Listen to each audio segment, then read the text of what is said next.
We've told you about several robberies within Terre Haute. Over the weekend, one local pharmacy, the target of an armed robbery. Barely into the new year, police say they're working to stay ahead of a growing trend. News 10's Aaliyah Blackburn takes a look at the numbers.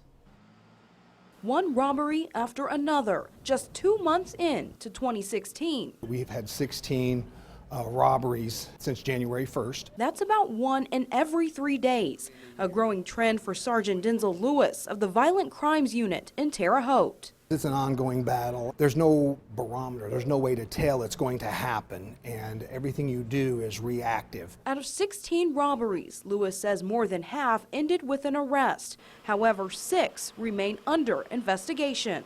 The technology that we have now, most of these armed robberies, if not all of them, will be solved. Lewis says most of them are crimes of opportunity and unplanned.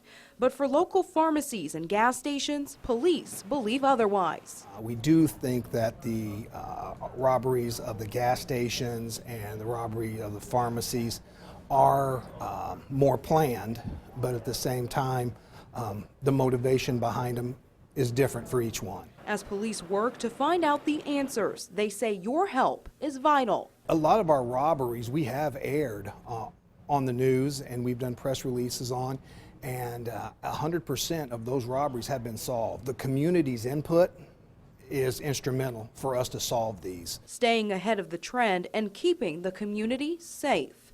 In Terre Haute with photojournalist John Tim, Aaliyah Blackburn, News 10. We also spoke with the Vigo County Sheriff's Office to get a look at their numbers. So far in 2016, officials say they've only had 4 robberies within county lines. In years past, Chief Deputy John Moats says they had 2 robberies reported in 2015 and 3 in 2014. While the numbers are low, officials say they continue to do what they can to stay vigilant. We try to increase our patrols. Of course, you can't be everywhere at all times. You just try to see where the trends are at and try to stay as mobile and as seen as best we can. Out of the 4 robberies, Moats says 2 were armed and 2 were not.